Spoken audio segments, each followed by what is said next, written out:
जड़न मर जाता देखी भीड़ निकाल के आ रहे आदिवासी टांगे खाना आदिवासी घूमरे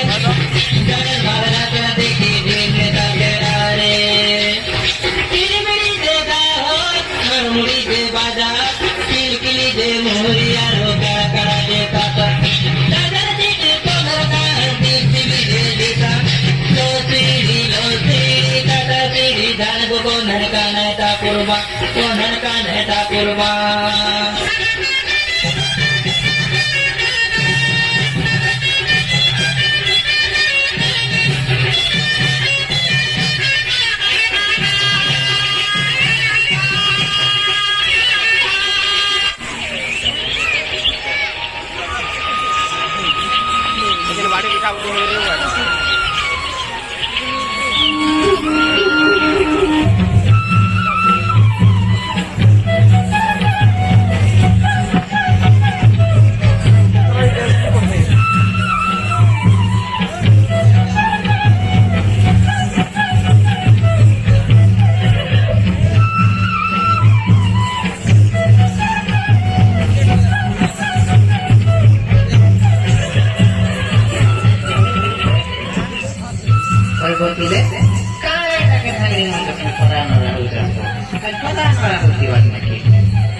Holy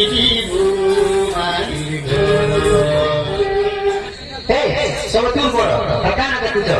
आदि आदि होने हमारे हम लोग के बात खाई चला चलो सब लोग का बोल दिमाग का बोलते कोई दवा सब चलो चलो चलो कोई दवा ए सब लोग कहीं सोचे हो गोटिया दादा हमें ई बोलते जाले बोल करी पूजा नहीं करी करी हम भीतर बिगा कला करी बागी को खाला आदि हम काम लेते कई गला हेल्था नहीं से बाबू माने हेतिर लागी आमे एका दाई आमे जेन जंगल काटी दउछु तो जंगली जंतु मान के रहबार लागी जगह नहीं ना तो से माने का भीतर पसी आजुचन और आक्रमण करूचन हम जंगल काटे दउछु जे वर्षा भी नहीं हवा चाष भी नहीं हवा हेतिर लागी हमके जंगल सुरक्षा करवाके पड़वा आज चालू कहा के भी जंगल काटवा के नहीं करवा हो जहाँ तो है हम जाने यात्रा के भोजपुरी मनाई चलो उचित कथा को देखो मोटे दादा ऐसी लगने का हमें क्या रही है हमें जंगल काटने के लिए क्या जंगली जंतु मानते वीडियो वाले जगह नहीं रहा बोले कुछ जान नहीं तो सही अच्छी बात हमें था उसी में क्या हम बेबी खाया सब वो देखा जाए ये मोटे दादा हाँ बोलो हम दादा को पूरा तो आती है जे नौनी मुला के लिए है ले जेरा क्या नौकरी में बोले छो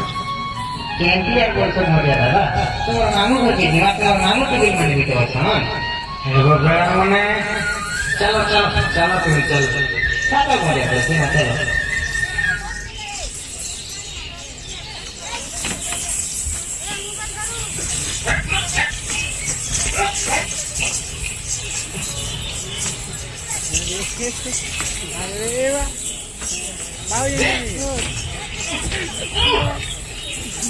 अरे लोला मोहुरी